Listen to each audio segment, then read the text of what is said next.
अस्सलाम वालेकुम। आज का जो टॉपिक पढ़ेंगे वो है एनेस्थीसिया। अब एनेस्थीसिया क्या होता है और कहाँ कहाँ यूज़ होता है, कौन कौन से टाइप्स हैं। देखें, एनेस्थीसिया जो है ये ऐसे मेडिसिन्स होते हैं, ऐसी ट्रीटमेंट होती है जब भी पेशेंट को सर्जरी करनी होती है, तब हम क्या करते हैं, एनेस्थीसिया देते हैं। ये लफ्ज़ महज एनेस्थीसिया जो लिखा हुआ है, ये लफ्ज़ एनेस्थीसिया जस्ट एक मतलब लिखा हुआ है कि एनेस्थीसिया, लेकिन ये एक बहुत बड़ा फील्ड है।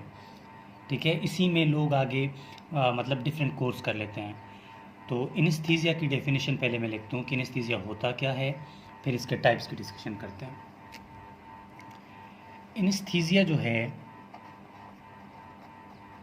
एनेस्थीसिया मेडिकल ट्रीटमेंट है।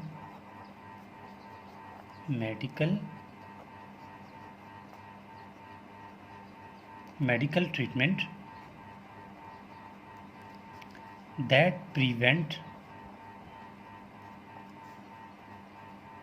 that prevent the patient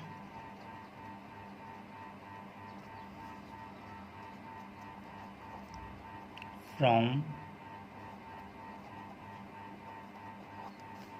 feeling of pain during surgery।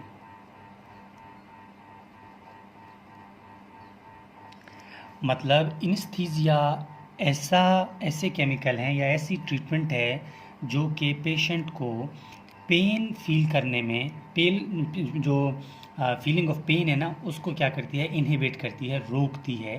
Patient को पेन फील नहीं होता। ठीक है, इनेस्थीसिया ऐसे केमिकल्स का नाम है। लाजमी बात है, आपने देखा होगा कि डिफरेंट ऑपरेशंस होते हैं, सर्जरी होते हैं, डॉक्टर क्या करते हैं, कुछ या तो इंजेक्शन हाथ देते हैं, या अगर आप छोटी सी मिसाल ले लें, आपका दांत अगर ख़राब है तो डॉक्टर सबसे पहले क्या करता है, दांत निकालने से पहले उसमें कुछ लगा देता है। वही तो एनेस्थीसिया है, ताकि वो सुन्न हो जाए। ठीक है, सुन्न हो जाए, जो नर्व की कंडक्शन है वो रुक जाए कुछ टाइम के लिए, फिर जो है वो सर्जरी या ऑपरेशन जो है वो पॉसिबल हो जाती है। अब जो है इसके दो टाइप्स हैं, एक है लोकल एनेस्थीसिया और एक है टू टाइप्स।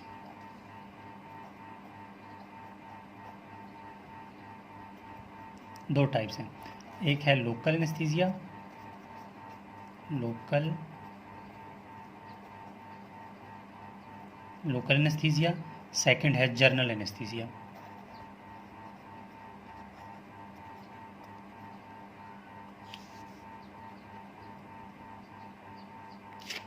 देखिए, ये नाम से ज़ाहिर है, एक लोकल है एक जर्नल है। लोकल का मतलब लोकल एरिया, मतलब छोटे मोटे ऑपरेशंस के लिए हमें क्या करना होता है, लोकल एनेस्थीसिया जो है इस्तेमाल करना होता है। जर्नल मतलब ओवरऑल अगर बॉडी को हमें सुन करना हो।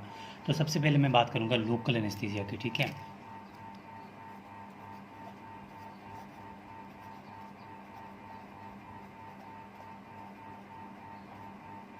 लोकल एनेस्थीसिया, लोकल एनेस्थीसिया जो हैं ये मतलब छोटे मोटे ऑपरेशंस के लिए हम जो इस्तेमाल करते हैं ड्रग्स, वो लोकल एनेस्थीसिया होते हैं। इसके लिए अगर मैं थोड़ी सी बातें लिखूँ तो मैं कहूँगा local anaesthesia acts on peripheral nervous system, peripheral nervous system, peripheral nervous system पे एक्ट करता है। पेरिफेरल नर्वस सिस्टम क्या है आपको पता है। ठीक है, सेकेंडली ये यूज़ होता है, used in resident area. Local है तो लाजमी बात है लोकल एरिया पे एक्ट होगा, मतलब यूज़ होगा। मसलन अब मुझे यहाँ पर हाथ पे कोई सर्जरी करनी है तो मैं इसको यहाँ पर लगाऊंगा, अगर दांत पे करनी है तो मैं इसको सिर्फ दांत पे लगाऊंगा। मतलब जिस चीज़ की ऑपरेशन करनी है उसको लोकल एनेस्थीसिया को हम वहीं यूज़ करते हैं। ठीक है, इसके अलावा यूज्ड इन माइनर सर्जरी, लाजमी बात है माइनर सर्जरी भी इस्तेमाल होता है छोटे मोटे पे। ठीक है, फिर इसके बाद जो है ये they are for short duration. ये क्या है, ये एक्सप्लेन करता हूँ थोड़ा। देखें, they are for short duration, इसका मतलब ये है कि मिसाल मैंने दांत बनवानी है, तो लाजमी बात है पूरा दिन के लिए तो मैं उसको सुन नहीं कर सकता ना, मैं उसी टाइम के लिए एक शॉर्ट ड्यूरेशन के लिए, शॉर्ट वक्त के लिए उसको सुन करूँगा ताकि ऑपरेशन हो जाए, उसके बाद वो ठीक हो जाए। ठीक है, तो लोकल एनेस्थीसिया जो होते हैं वो शॉर्ट ड्यूरेशन के लिए एक्ट करते हैं, और ये जो है लोकल एरिया पे, यानी कि छोटे जो हमारे सर्जरी हैं वहाँ पर, जो मतलब छोटे दांत वाली हो गई, हाथ पे कटा हो गया, पाँव पे हो गया, मतलब किसी चीज़ का सुन करना हो तो हम क्या करते हैं, लोकल एनेस्थीसिया दे देते हैं। ठीक हो गया। अब जो है क्लासिफिकेशन ऑफ लोकल एनेस्थीसिया, ये तो लोकल एनेस्थीसिया की बात होगी सिर्फ, अब होगी क्लासिफिकेशन।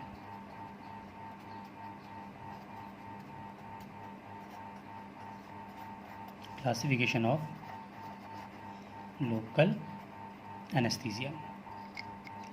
देखिए, क्लासिफिकेशन लोकल एनेस्थीसिया में सबसे पहले आता है इंजेक्टेबल। इंजेक्टेबल मतलब हम उसको आईवी इंजेक्शन के फॉर्म में देते हैं। ठीक है, और सेकंड आता है सरफेस, या तो सिर्फ वो कोई मतलब ऐसी शक्ल में होंगे, मिसाल लिक्विड के फॉर्म में होंगे। ठीक है, उसको हम क्या करते हैं, हाथ के ऊपर सरफेस पे लगा देते हैं। ठीक है, वर्ड सरफेस नाम से ज़ाहिर है, सरफेस पे मतलब ये हाथ है, यहाँ पर लगाना है तो मैं यहाँ पर लगा दूंगा। ठीक है, तो इसको हम बोलते हैं सरफेस, सरफेस लोकल एनेस्थीसिया। अब जो इंजेक्टेबल हैं उनकी बात मैं करूँ कि इंजेक्टेबल एनेस्थीसिया जो हैं वो क्या होते हैं। इंजेक्टेबल एनेस्थीसिया में भी 3 कैटेगरी आते हैं। सबसे वन है लो पोटेंसी। ठीक है, नंबर 1 लो पोटेंसी, नंबर 2 इंटरमीडिएट पोटेंसी, और नंबर 3 में हाई पोटेंसी। पोटेंसी का मतलब है इसकी मिकदार। मिसाल लो पोटेंसी की मैं बात करूं, लो पोटेंसी का मतलब है कुछ ख़ास नहीं है, ये थोड़ा बहुत ऐड करके, ठीक है, थोड़ा बहुत ऐड करके अपना फंक्शन शो करके अपना असर जो है वो ख़त्म कर देता है। ठीक है, पोटेंसी। ठीक है, लो पोटेंसी में आता है प्रोकेन एंड क्लोरोप्रोकेन, दो ही हैं, एक है प्रोकेन, नंबर 2 है प्रोकेन, ये हो गया क्लोरोप्रोकेन,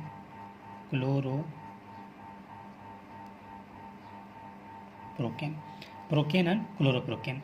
अब इंटरमीडिएट पोटेंसी मतलब लो से ज़्यादा, इंटरमीडिएट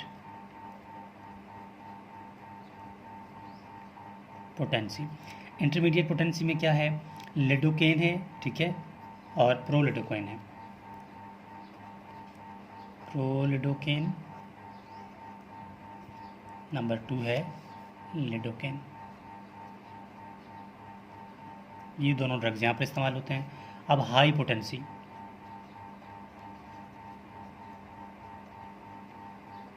ठीक है, हाई पोटेंसी की बात करें तो हाई पोटेंसी में हमारे पास है टेट्राकेन,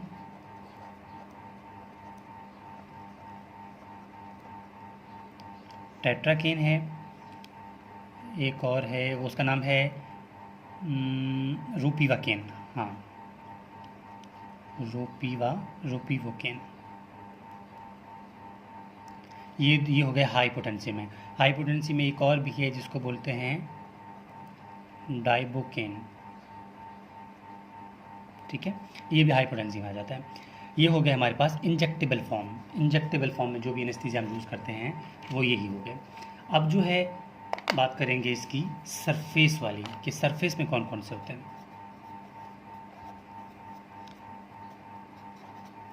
सरफेस एनेस्थीसिया जो है, सरफेस लोकल एनेस्थीसिया, वो भी दो होते हैं, या तो होंगे ये सोलोबल,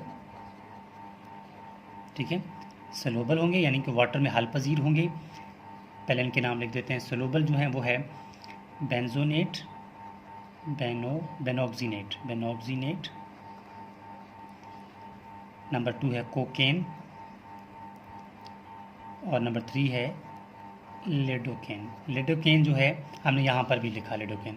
इंटरमीडिएट पोटेंसी वाला भी है और सरफेस में, दोनों पे भी लगा सकते हैं। ठीक है, सरफेस। अब जो है ये सोलोबल हो गया। अब इनसोलोबल की बात करते हैं।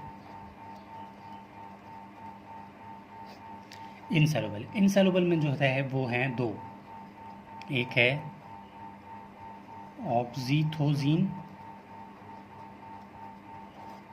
और नंबर 2 जो है वो है बेंजोकेन।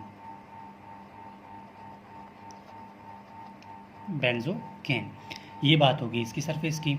इसका मतलब अभी तक हमने लोकल एनेस्थीसिया के बारे में देखा कि लोकल एनेस्थीसिया जो हैं वो क्या होते हैं, कौन कौन सी क्लासिफिकेशन है, और अब देखेंगे कि लोकल एनेस्थीसिया का मोड ऑफ एक्शन किस तरह है। मसलन हमें पता है कि ये हम यूज़ करते हैं, यूज़ करने के बाद वो कहाँ जाते हैं, ठीक है। अब वो देखते हैं कि यूज़ करने के बाद ये कहाँ जाते हैं। अब है मोड ऑफ एक्शन किसका, लोकल एनेस्थीसिया का, लोकल एनेस्थीसिया। अच्छा देखिए, मोड ऑफ एक्शन और लोकल एनेस्थीसिया बहुत आसान है। उसको थोड़ा अगर मैं लिखने से पहले आपको थोड़ा बता दूं कि इसका सिर्फ एक ही फंक्शन है। वो क्या करता है, ये न्यूरल जो नर्व की कंडक्शन है ना उसको ब्लॉक कर देता है, ठीक है, उसी एरिया पे। अब मिसाल के तौर पर ये मेरे पास है एक सेल मेम्ब्रेन, ठीक है, ये मेरे पास हो गया जी सेल मेम्ब्रेन, ये सेल मेम्ब्रेन। सेल मेम्ब्रेन के ऊपर होते हैं रिसेप्टर्स, ठीक है। ये मिसाल एक रिसेप्टर इस तरह है, ठीक, ये रिसेप्टर्स हैं। मिसाल ये मतलब जब नॉर्मल स्टेट होता है ना तब इसी तरह होता है। ये हो गया, ये रिसेप्टर है किसका, इसको हम बोलते हैं, ये रिसेप्टर जो है ये है सोडियम चैनल। मतलब रिसेप्टर के अलावा आप ये कहते हैं कि सेल मेम्ब्रेन के ऊपर एक सोडियम चैनल है, सोडियम चैनल। ये एक्स्ट्रा सेलुलर है, ये इंट्रा सेलुलर है, मतलब ये सेल के बाहर है, ये सेल के अंदर है, ठीक है। अब क्या होता है, यहाँ पर एक गेट होता है, इसको बोलते हैं एम गेट। क्या बोलते हैं, एम गेट, ये हो गया एम गेट। अब क्या होता है कि मैं इसको दोबारा यहाँ पर बना देता हूँ, फिर सही समझ आएगी। ये मिसाल, ये वही गेट है। अब मैं इसको थोड़ा दूर कर देता हूँ इससे, ठीक है। ये एम गेट है, लेकिन यहाँ पर जनरली एक कुंडी लगा होता है, ठीक है, एक कुंडी। जिस तरह आपने अक्सर देखा होगा ना कि हमारे पास अगर कब्ज़ा हो किसी दरवाजे का तो यहाँ से पकड़ कर दूसरे में ऐसे, ठीक है, फिट कर देते हैं। तो सेम उसी तरह यहाँ पर एक कुंडी है। अब जैसे ही ये ड्रग आएगा यहाँ पे, ये हम जो भी लोकल एनेस्थीसिया की बात कर रहे हैं, ठीक है, जैसे ये ड्रग आएगा, ये ड्रग जैसे ही सेल के अंदर एंटर होगा, एंटर करने के बाद क्या होगा, लाजमी बात है सोडियम के अंदर पॉजिटिव चार्ज है, सोडियम अंदर आएगा, सोडियम अंदर आएगा, ठीक है, तो पॉजिटिविटी इंक्रीज़ हो जाएगी। पॉजिटिविटी जैसे ही इंक्रीज़ हो जाएगी तो ये क्या होगा, ये जाके स्टिमुलेट करेगा इस गेट को, इस गेट में यहाँ एम गेट जो है ना वो खुल जाएगा। एम गेट खुल, सॉरी मैं कह रहा हूँ, जैसे ही पॉजिटिविटी इंक्रीज़ होगा, पॉजिटिविटी इंक्रीज़ होने के बाद ये गेट जाके यहाँ से कब्ज़ा जो है इस गेट के साथ यहाँ पर फिट हो जाएगा, बंद हो जाएगा। बंद जब होगा कि दोबारा अगर सोडियम आ भी जाए तो यहाँ आकर देखेगा कि गेट बंद है तो बाहर जाएगा, दोबारा सेल के अंदर नहीं आएगा। मैं दोबारा रिपीट कर देता हूँ कि इसमें क्या होता है, कुछ भी नहीं है, सोडियम चैनल का ब्लॉकेज है, सोडियम चैनल का ब्लॉकेज है। जैसे ही सोडियम अंदर आएगा, ठीक है, नॉर्मली तो आएगा, लेकिन जब हम ड्रग देंगे तो ड्रग क्या करेगा, इस सोडियम चैनल को ब्लॉक कर देगा, सिंपल, और कोई इसका रोल नहीं है। फिर आपको समझ आ गई होगी कि सोडियम चैनल को ब्लॉक कर देता है और इसमें कोई और नहीं है। ये ड्रग जैसे एंटर करेंगे तो ये क्या करेगा, सोडियम चैनल को ब्लॉक कर देगा। इसके बाद अब बात आ गई जनरल एनेस्थीसिया की। हमने लोकल एनेस्थीसिया पढ़ लिए, अब जो है general anaesthesia.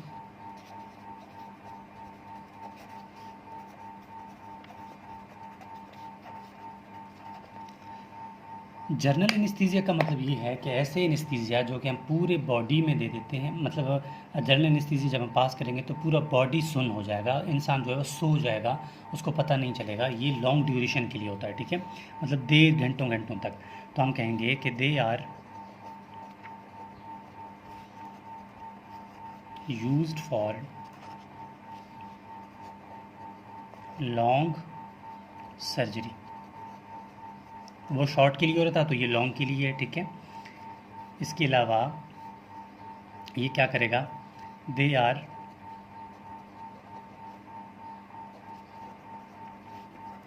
Used for long period. लाजमी बात है जब हम इसको देंगे तो पेशेंट लॉन्ग पीरियड तक, कुछ घंटों तक सो जाएगा, ठीक है, उसको पता नहीं चलेगा कि मेरे बॉडी में कोई सर्जरी हो रही है या नहीं हो रहा, ठीक है। ये हो गया हमारे जनरल एनेस्थीसिया। अब जनरल एनेस्थीसिया जो हैं वो भी डिफरेंट टाइप्स के होते हैं। तो जनरल एनेस्थीसिया दो टाइप के होते हैं, या तो ये होंगे इनहेल्ड इनहेल्ड होंगे या होंगे ये इंट्रावीनस। इंट्रावीनस इसका मतलब ये है कि इनहेल्ड का मतलब उसको हम सूंघा देंगे कुछ ना कुछ, ठीक है। इंट्रावेनस का मतलब है उसको इंजेक्ट, कैनुला या इंजेक्शन के फॉर्म में उसको वेन में दे देंगे। अब जो है इनहेल्ड जो है उसकी मैं बात करूं, इनहेल्ड के नाम जो है याद रखने के लिए एक फार्मूला है, ही डाई। ये इनहेल्ड जितने भी एनेस्थीसिया उनके नाम है। अब कैसे, सबसे पहला एच है तो इसका मतलब है हेलोथेन, हेलोथेन, ठीक है। नंबर 2 ई है, इसका मतलब है ईथर। नंबर 3 डी है, इसका मतलब है डिसफ्यूरेन, डिसफ्यूरेन। आई है मतलब आइसोफ्यूरेन, आइसोफ्यूरेन। ई है मतलब एनफ्यूरेन। ये हो गए इनहेल्ड एनेस्थीसिया के नाम। अब जो है इंट्रावीनस एनेस्थीसिया वो कौन कौन से होते हैं। इंट्रावीनस एनेस्थीसिया जो होते हैं इनके नाम मैं यहाँ पर लिख देता हूँ। ये एक है थायोपेंटाल, थायोपेंटाल। नंबर 2 है प्रोपोफोल, प्रोपोफोल। नंबर 3 है एटोमाइडेट, एटोमाइडेट। नंबर 4 है बेंजोडाइज़ेपिन, बेंजोडायाज़ापिन, ठीक है। और बेंजोडाइज़ेपिन के अंदर जो ड्रग आते हैं वो मैंने पहले भी डिस्कस किया था, अब भी डिस्कस कर देता हूँ। एक है डायाज़ीपाम, अगला है लोराज़ीपाम, पहले भी बताया था, ठीक है। डायज़ीपाम, लोराज़ीपाम एंड मेडाजोलेम, ये जेड है, मेडाजोलेम ये भी दिखाया था, ठीक है। और बेंजोडाइज़ेपिन के बाद 5th जो है वो है केटामीन, ये हो गया हमारे पास कौन से एनेस्थीसिया, ये हो गया जनरल एनेस्थीसिया। अब जनरल एनेस्थीसिया के मोड ऑफ एक्शन जो है वो सिर्फ एक लाइन में अगर मैं बता दूं तो आप कहेंगे जनरल एनेस्थीसिया ये जो एक्ट करते हैं इनका mode of action general anaesthesia का वो क्या करते हैं, मैं लिख देता हूँ। दे ऑल, ठीक है, they all acts on GABA A receptor, ठीक है। जब ये गाबा ए रिसेप्टर पे एक्ट करेंगे तो क्या होगा, क्लोराइड चैनल्स ओपन होंगे, क्लोराइड चैनल्स क्या होंगे, ओपन होंगे। क्लोराइड चैनल्स ओपन जैसे ही होंगे तो क्या होगा, डीपोलराइजेशन होगी। एज अ रिजल्ट क्या होगा, डीपोलराइजेशन होगी तो सेल में नेगेटिविटी इंक्रीज होगी, तो एक्शन पोटेंशियल नहीं होगा, काम नहीं करेगा। सिंपल यही वाला किस्सा है। ये मेरे पास एक रिसेप्टर है, ठीक है, सेल मेम्ब्रेन है। ये मिसाल मेरे पास क्या है, गाबा, ठीक है, गाबा चैनल है। ये पेंटामेरिक है, मैं इसको इस तरह बना देता हूँ, ठीक है।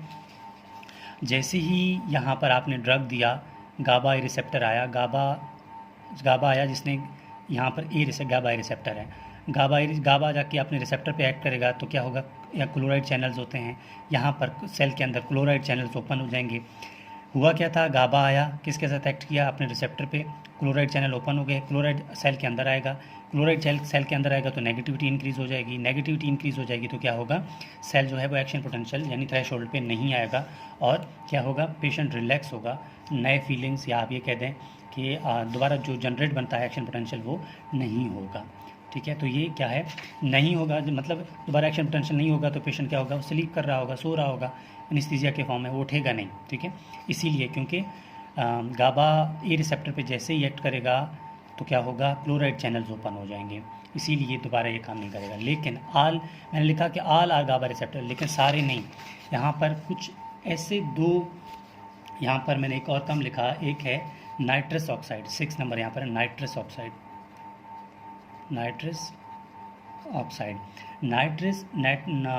ऑक्साइड और कैटामीन के अलावा बाकी जितने भी हैं वो गाबा ए रिसेप्टर पे एक्ट करते हैं, ठीक है, वो सब के सब गाबा ए रिसेप्टर पे एक्ट कर देते हैं। ये हो गया जनरल एनेस्थीसिया। मतलब ओवरऑल एनेस्थीसिया क्या होते हैं हमारे पास, वो आपको दिखा दिया। देख लें एनेस्थीसिया हमारे पास क्या होते हैं वो भी देख लिया आपने, और कौन कौन से टाइप्स होते हैं ये भी देख लिया। इसके अलावा ये मेरा व्हाट्सएप कॉन्टैक्ट है, किसी स्टूडेंट को किसी टॉपिक में मसला आ रहा हो तो मुझसे कॉन्टैक्ट कर सकता है 031580439115।